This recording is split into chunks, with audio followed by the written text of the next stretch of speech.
Welcome to the Gay Buddhist Forum, where teachers from all schools of Buddhism offer their perspectives on the Dharma and its application in modern times, especially for LGBTQI audiences. These talks are offered freely to the world and made possible by appreciative listeners. If you would like to support our efforts to share the Dharma with underserved audiences, please visit gaybuddhist.org.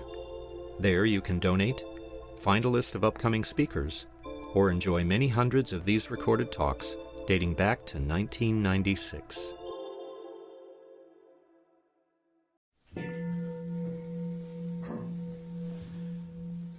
As is our tradition, we'll go around the room and say our names before we hear from our speaker today. If I may, I'll start. My name is Roy.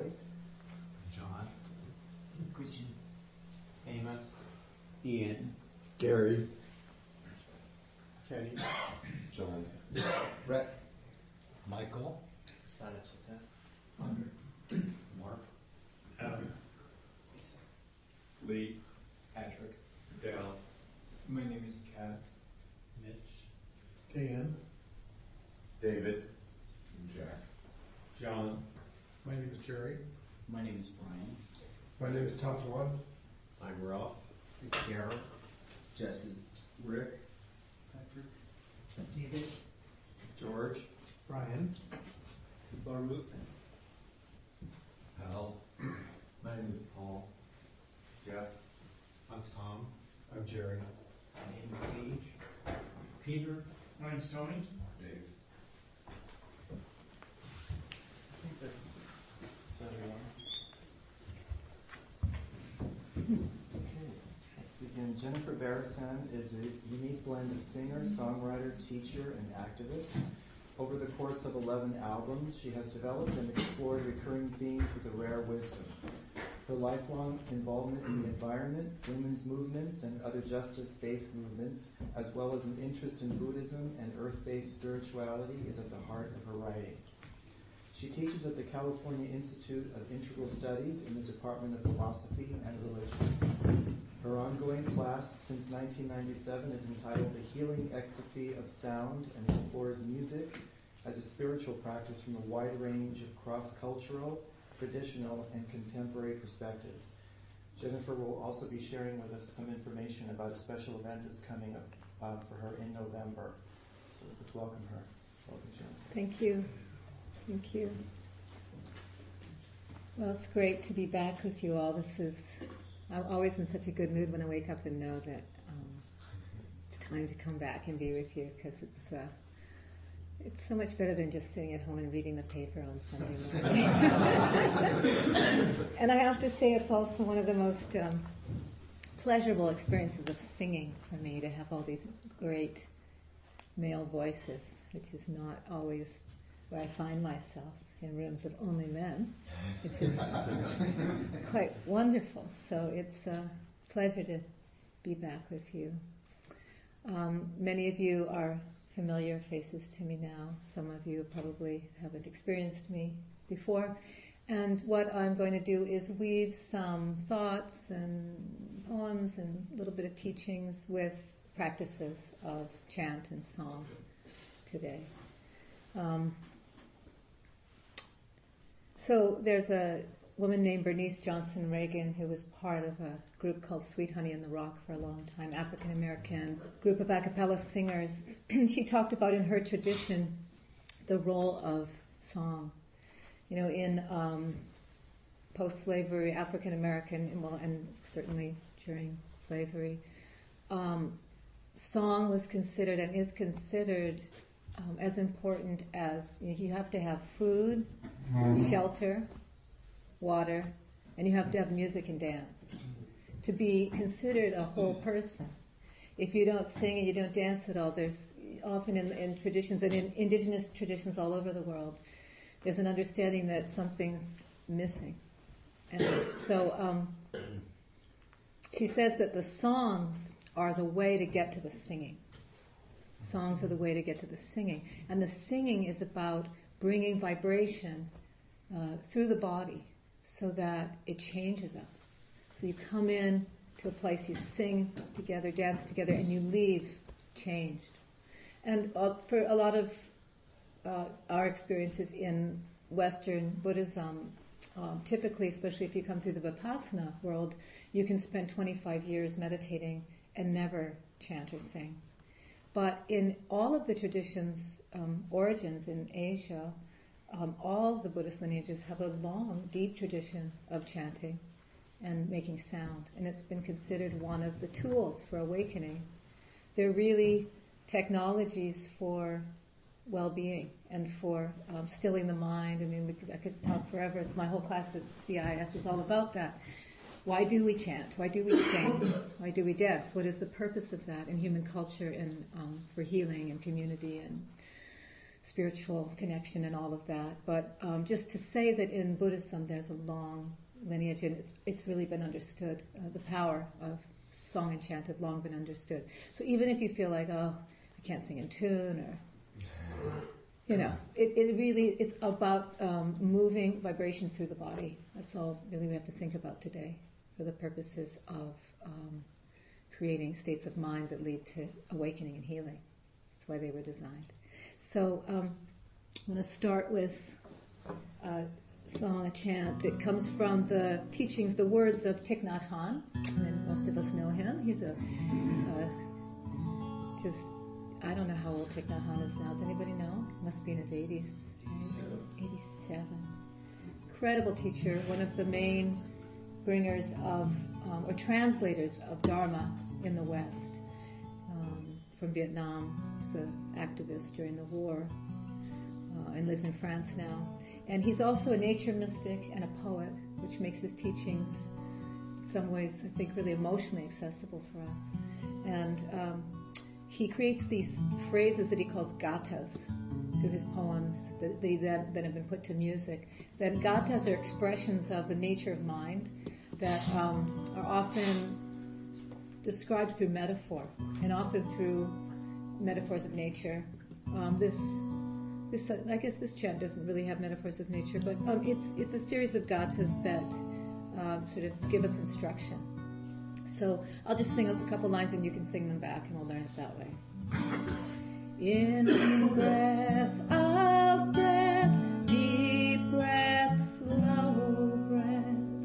In breath, out breath, deep breath, slow breath. Calm breath, ease breath, smile breath, release breath. Calm breath, ease breath, smile breath, release breath. So that smile part, that's an important part of his teachings, and it's, we can get really irritated when people demand us to smile. It is very irritating to be told to smile. But really, this is the kind of smile that's on the Buddha. Buddhas are often shown with that little half smile, like the Mona Lisa smile. And it's this sense of ease. It's really, and maybe there's some kind of inner amusement, A lot of the great Buddhist teachers talk about life being pretty amusing when you start to really see it for what it is. It might be that smile of amusement at how deluded we are. The things that we think are important. You know how it is. And there also is all, of course, the new brain neurology studies that show that actual smiling and laughter does have an effect on our neurology, on our brains, and ultimately on our health. So there's something in it. So you can just invite it if you feel like it. Especially if you feel like it's so impossible for you, then you might examine it. The smiling part. And the second part goes present moment, wonderful moment, present moment, wonderful moment. In breath, out breath. In breath, out breath. Deep breath, slow, calm breath.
as much as possible, inviting in that sense of ease.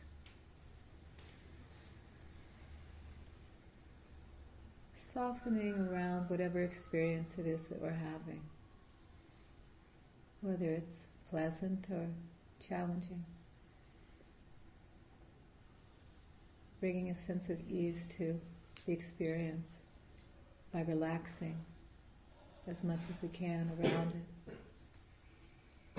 Letting ourselves sink deeper into the body. Just inviting in a feeling of release and letting go, especially of the kind of mental activity and gripping that we can do by bringing the awareness more into the body, especially finding a neutral place in the body. Usually, if we're in pain in the body, there's somewhere that's free of it. So if you are having any pain, bringing your awareness to a place that feels neutral and relaxing there.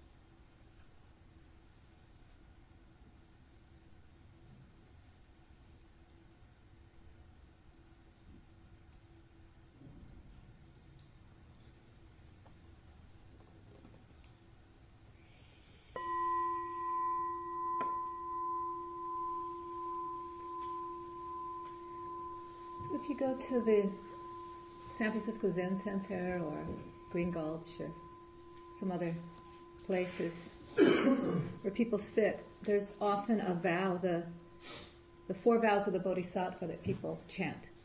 I was thinking about them this morning because there's one of them that I was pondering, thinking would be relevant maybe today. And well, let's see, I only have 3 of them here. Maybe you know the other one. Beings are numberless. I vow to awaken them. Maybe there's only 3. Delusions are inexhaustible, unfortunately. But I vow to end them.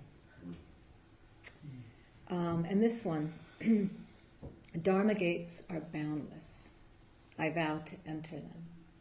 Dharma gates are boundless. I vow to enter them. The opportunities are endless for encountering wisdom, really. Dharma being the deep understanding of the nature of things. That in Buddhism they say when you see that, when you understand the nature of things, that liberates us, because it's these immeasurable delusions that cause us all the trouble. And in Zen, in some traditions, it's considered that in any moment it can happen. Just the sound of the bell can be enough. Or answering a koan can be enough. Then you move into more kind of Dzogchen practices where the teacher might just say something and wow, you just suddenly get it and it cuts through, right? So there's all these different ways to try to enter in through the Dharma gates, including our own difficulties, and often our own difficulties. My friend Eve Decker, who's come here and sung with you, I think, before, talks about that. That for her, the Dharma gate the gate that led her into the Dharma was her own suffering. I think it's true for many of us. Maybe if you go out for brunch afterwards, your homework could be talking about the Dharma gates. Like, what were the Dharma gates for you? Because it's really fascinating in each of our own lives. We all, I love Joseph Campbell's, he talks about how, when our lives are happening, they feel random sometimes, Maybe they are in some ways. Who knows? It's a debate. But in retrospect, if you look at your life and really,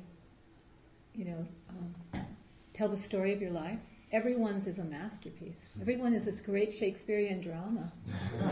Some of us more than others in the broader part. But when you look back, it has, and there's meaning, and you can find those points of meaning. And I think for many of us, those are the entrances, especially for us on this path, that we might call the Dharma gates. And I always like to focus a little bit on my own identity, my own life when I come here. I think it's important. So for me, growing up in the prairies of Canada and in the 70s, especially in the prairies of Canada, it was pre-women's liberation and pre-gay liberation. Hadn't quite reached us yet. Sort of was making its way to Calgary via the stagecoach. So there was no internet, right? So we know, many of us, I can sort of sense, were pre-internet teenagers. And so to come to terms with identity, to come to terms with gayness in a culture, or bisexuality, or all of the othernesses that many of us inhabit, of course, can involve a lot of confusion and suffering. But also, when I look back, I could see it as one of the Dharma gates. And I've talked about this before here. Eckhart Tolle talking about when you are an outsider from a kind of a mainstream reality, there's a gift in it, because already you're questioning conditioned reality. You start to understand that we are living in conditioned reality. If you're the homecoming queen and everything is fine and everything just seems to be right, I think it can be harder in a way to understand that we're living in conditioned reality. Although, all of us eventually are forced to deal with that. Eventually the rug gets pulled up from underneath us. But you start to understand that we have been conditioned from a very, very young age to see ourselves, especially in a certain way, and it leads to so much confusion and suffering. And these practices, including the chanting, are ways to help us cut through that. So I see my own, once I discovered various communities of people that reflected who I was incredibly liberated, and I liked being an outsider. Many of you might relate to that. I kind of liked being a rebel because it was, it actually led me into so many different areas of awakening, not just sexual identity, but it was the gateway in to being able to question many things, and it was a great gift. So I celebrate that today, and I see it as deeply part of my spiritual path, as I'm sure it has been for many of you. Brothers and sisters through some similar Dharma gates. So this is a chant that is all about, it translates roughly, the words are Om Mani Padme Hum. I love it because it's powerful. And it's the most chanted chant in the world, they say. Although I don't know how they go about measuring such things. But apparently, all of those those wheels that you spin in Nepal and Tibet and stuff, that's all Om Mani Padme Hum. So just that alone, these constant spinnings of the mantra. And the message of the mantra is so beautiful. It's the translation is Hail to the jewel in the lotus. Kind of go, okay. But it's one of the translations and one of the meanings really is saying that it's not that we have to manufacture some new person, or be redeemed in some way. Thinking a lot about my Catholic upbringing with the Pope resigning. How strange. Especially if you're raised Catholic, it's such an odd thing. And but there is a sense, I think, deeply in many strains of Christianity of this feeling of being born flawed, and that you have to be redeemed from that somehow through various things, rituals and things that you do or believe. Sometimes over and over again, you have to be redeemed. But so you internalize this idea that there's something deeply wrong with you, that religion or some kind of cultural expression can set right. And in this mantra, the mantra is saying actually it's kind of the opposite. It's that you're so deeply fine, and it's the laying on of all these ideas that have caused us to feel like we're not okay. But it's actually not so much redemption, although sometimes that can be a nice word in certain ways, but it's more like a remembering. It's like a waking up from a forgetting. Rumi's got so many poems about that. about not going back to sleep. So it's such an optimistic teaching. I feel like, even the worst of us, those doing incredibly horrid things could be seen as being just so asleep. And we know that there are many stories of people suddenly waking up out of those spaces. They just suddenly see, Amazing Grace. It's a song written by a slave ship captain. I was blind and now I see. It's all about that kind of waking up to understanding. So this mantra is considered kind of like an energetic practice that helps create the conditions in the mind so that can happen. So, Om Mani Padme Hum. Padme is the Tibetan way of saying Padme, and it just sings smoother, so I like singing that way. And I'll sing a couple lines and you can sing it back and go that way. Om Mani Padme Hum, Om Mani Padme Hum, Om Mani Padme Hum, Om Mani Padme Hum, Om Mani Padme Hum, Om Mani Padme Hum, Om Mani Padme Hum, Om Mani Padme Hum, Om Mani Padme Hum.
noticing how the chant feels in you.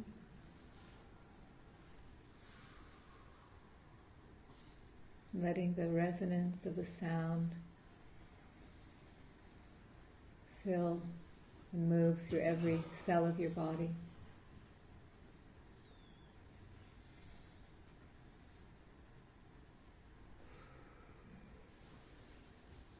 Continuing to relax.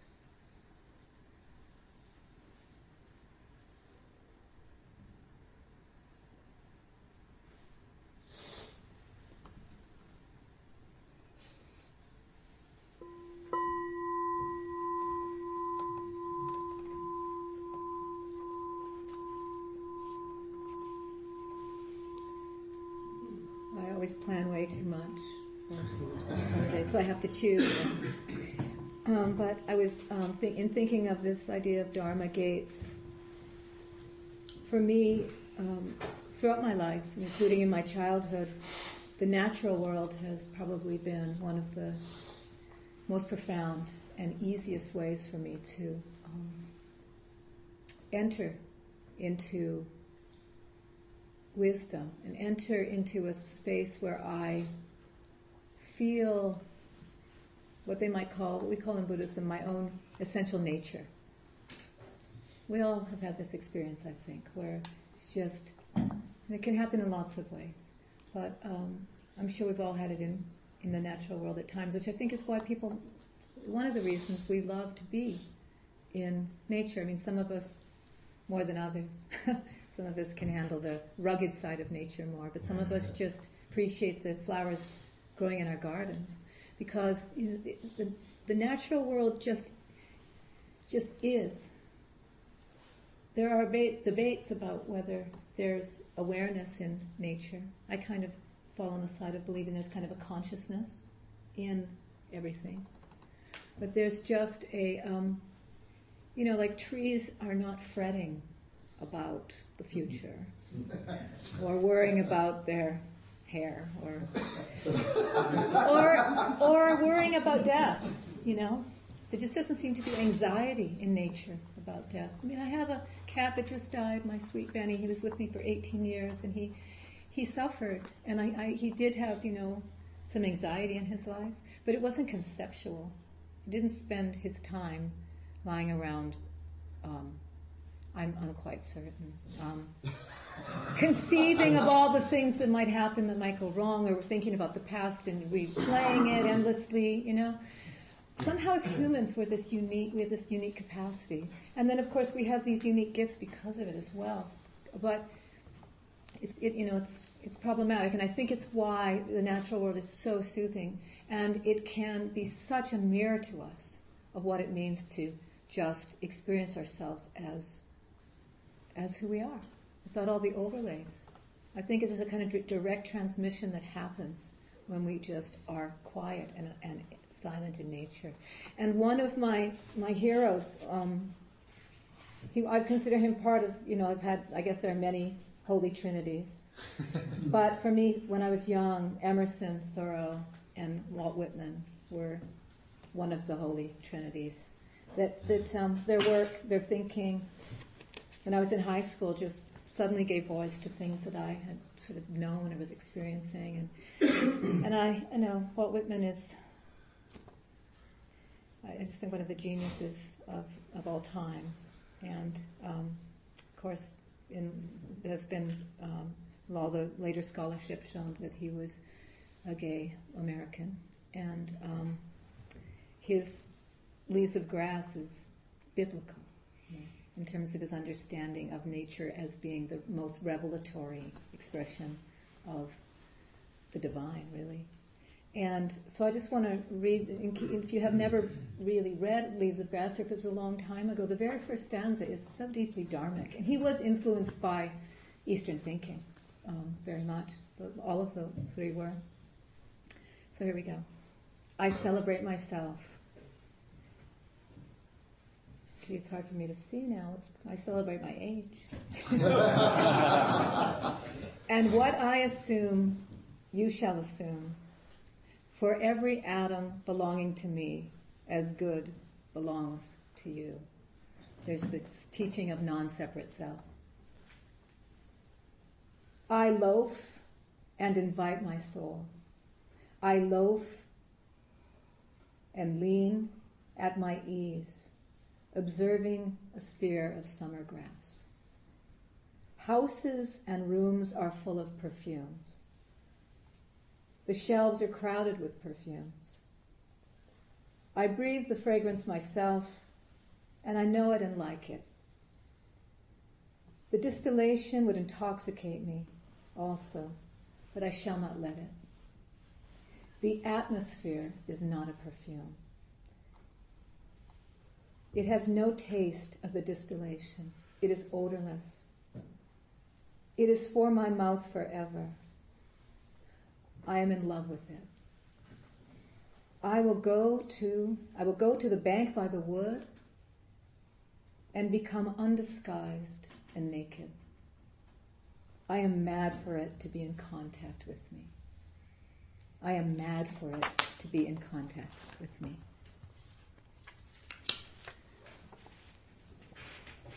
And Mary Oliver, who basically said at a reading I saw her give a while back that she only reads Whitman these days.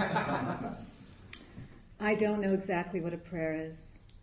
I do know how to pay attention, how to fall down into the grass, how to kneel down in the grass, how to be idle and blessed, how to stroll through the fields, which is what I've been doing all day. Tell me, what else should I have done? Doesn't everything die at last and too soon? Tell me, what is it you plan to do with your one wild and precious life?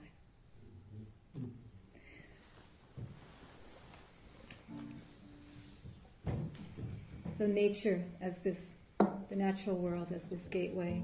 So I thought I'd do something a little different. I grew up in the prairies of Canada, and the town that I grew up in is most known for an event called the Calgary Stampede. People come from all over the world to go to the Stampede, which is like the rodeo. The whole town turns into like this whole Western themed place. It's very strange. But I grew up in this beautiful land in the foothills of the Rocky Mountains. And north of that is a place where my brother lives called the Yukon. It's up by Alaska, and I've spent some time there in the last few years. And so I wanted to sing this to you. This is really about the natural world being a Dharma gate. And it's got a little bit of you can take the girl out of the country, but you can't take the country out of the girl. So it's got a little of that kind of country bluegrassy flavor for you.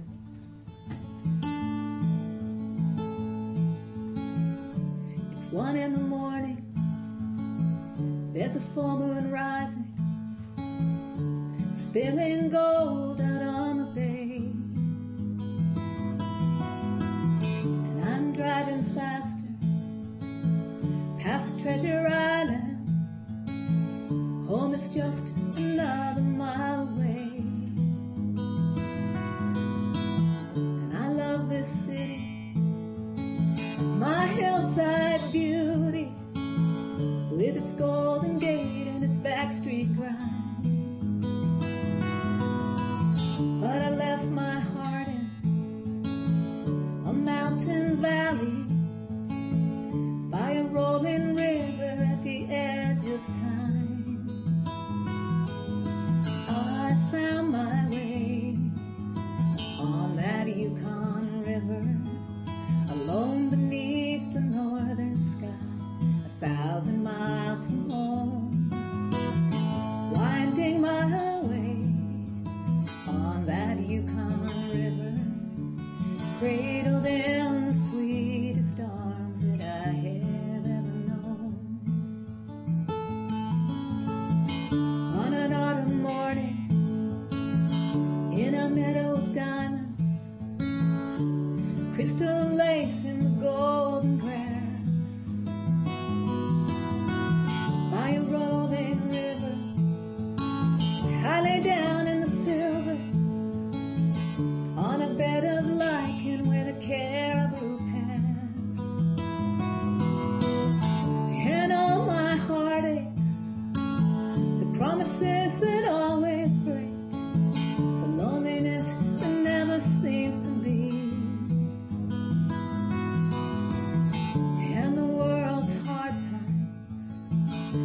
so heavy on my mind just disappeared in that mountain breeze. I found my way on that Yukon River, alone beneath the northern sky, 1,000 miles from home. Winding my way on that Yukon River, cradled in the sweetest arms that I have ever known. I had forgotten the music of the mountains, and the smell was like sunlight hits the pine. I had been lost in the things I thought I needed, that only hypnotized my mind. I found my way on that Yukon River, alone beneath the northern sky, 1,000 miles from home. Winding my way on that Yukon River, cradled in the sweetest arms that I have ever known.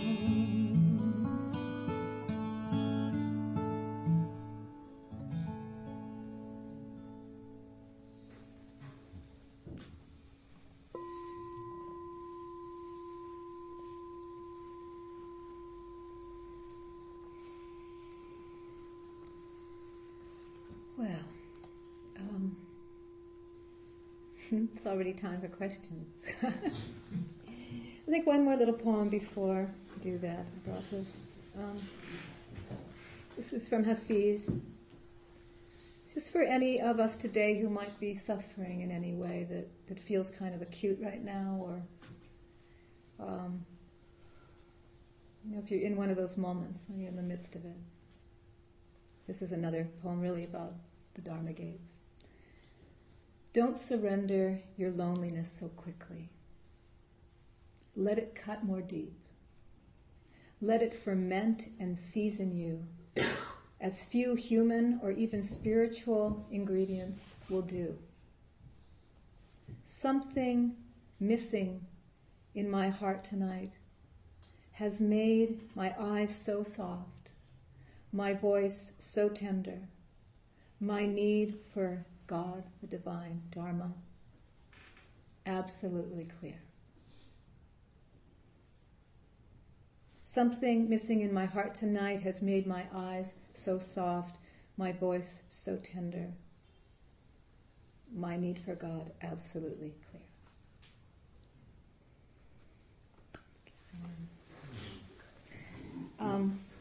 So if there's any, are there any questions or comments? Yes. Could we just sing with you more?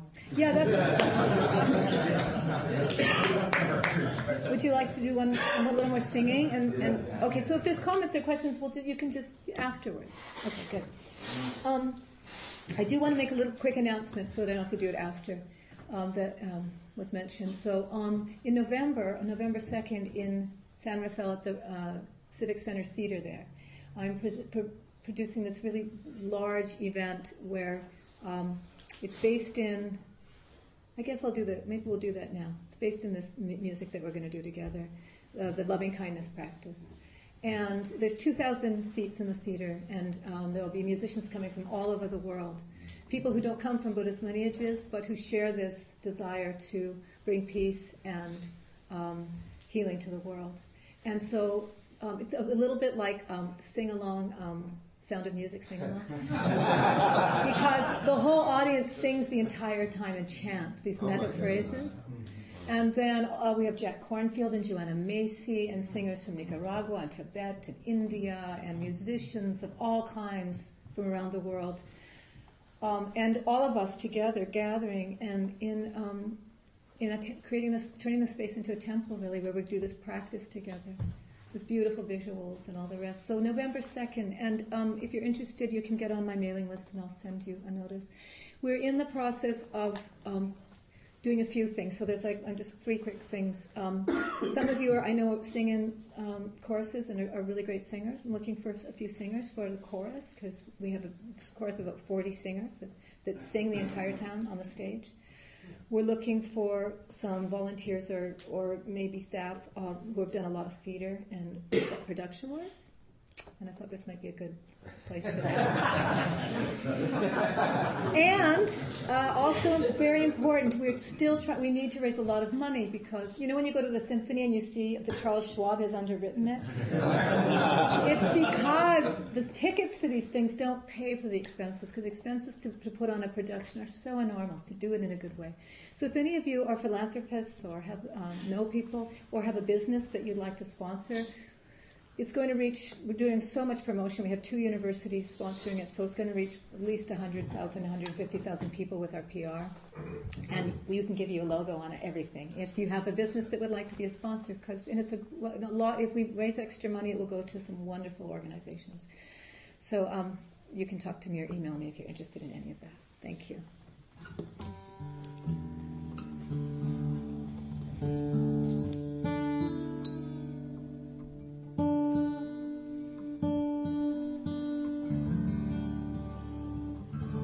So this is will lead into some meta phrases that we'll sing together to end in sending the beauty and the wisdom of our practice and the teachings to ourselves and to the world.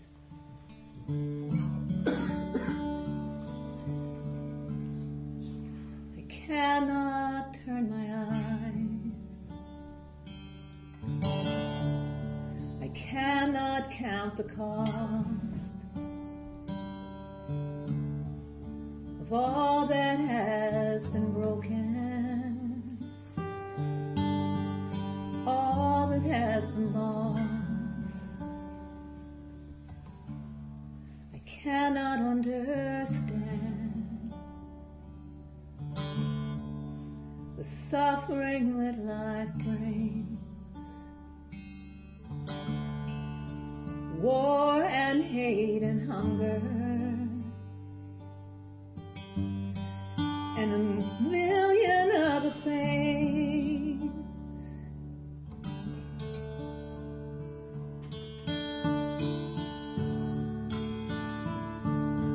When I've done all that I can, and I try to do my part, let sorrow be the doorway to an open heart, and the light on the hills is full of mercy. The wind in the trees, it comes to save me.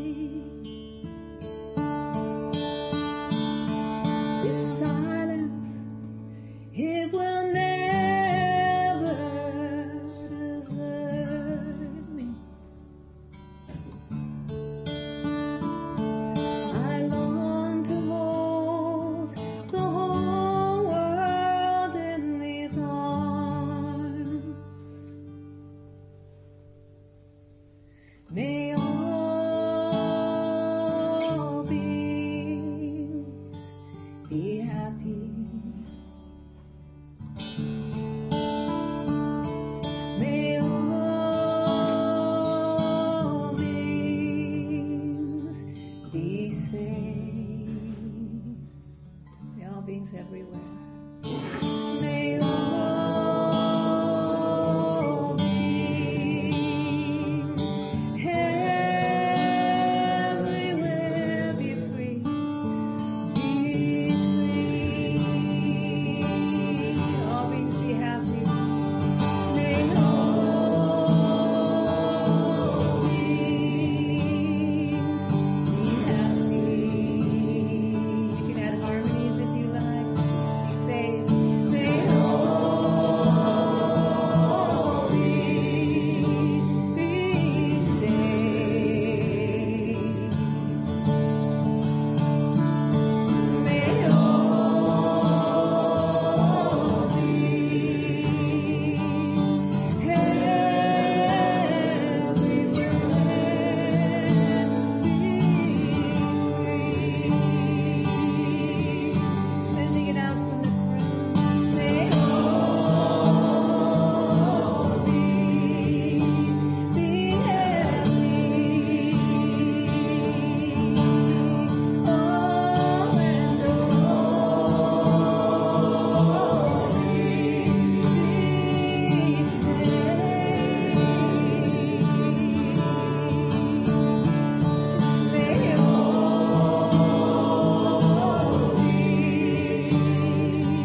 guess so. Yes, 5 to 12. Thank you so much, Jennifer, for coming. Thank you. It's always special when you're here. Pleasure. Thank you. We appreciate it. Announcements?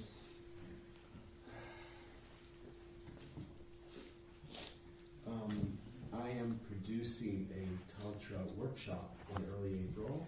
I don't have any flyers with me, but if anyone's interested, you can talk to me after this.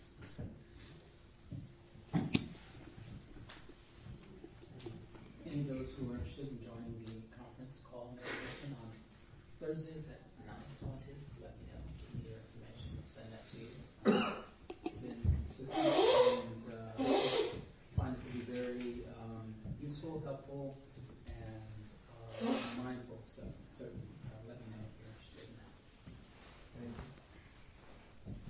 you. Our host? Yes, I brought a few trees. To the left of the table is probably not so healthy, kind of sweet stuff. And to the right is good intention, health and nutritional.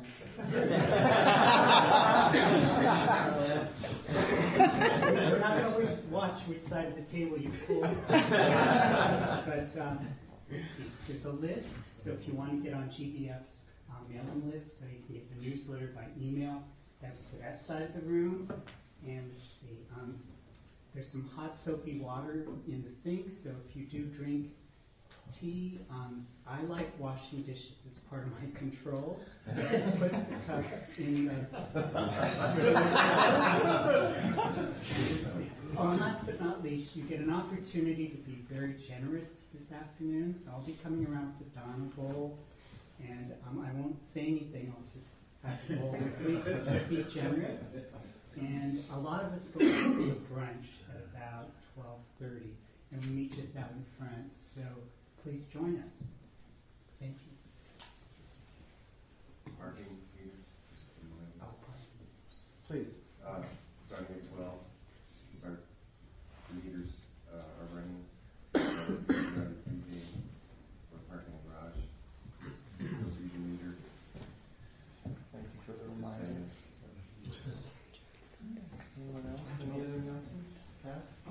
Many people probably already know about this, but there's a new musical called Fourth Messenger, which is playing now over in Berkeley. It's about a contemporary female Buddha, and it's gotten good reviews. And if you believe Facebook, tickets are selling really well. So they've added a performance this coming Wednesday, which is essentially pay what you can. Tickets start at $10. And so it's the Fourth Messenger, and you can find, they have a website, and you can check it out. Great. Thank you. Any other announcements? Brett? For anyone concerned about climate change, there's a big rally at 1 o'clock to 3 o'clock at 1 Market Street in Embarcadero area. 350.org, etc. Anyone else? Welcome once again to the gentlemen that are here for the first time. Hope you can stay for the social hour. Please make them feel welcome. Let's go ahead and stand for the dedication.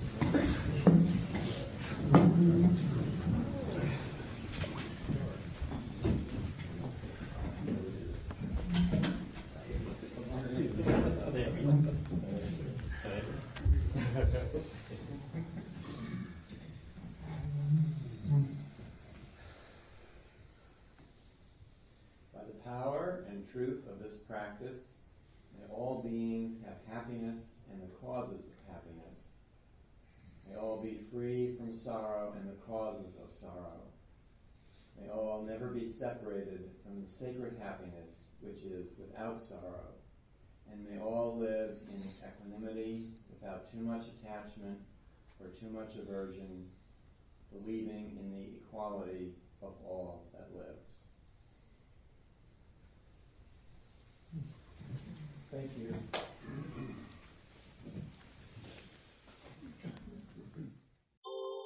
Thank you for listening to the Gay Buddhist Forum.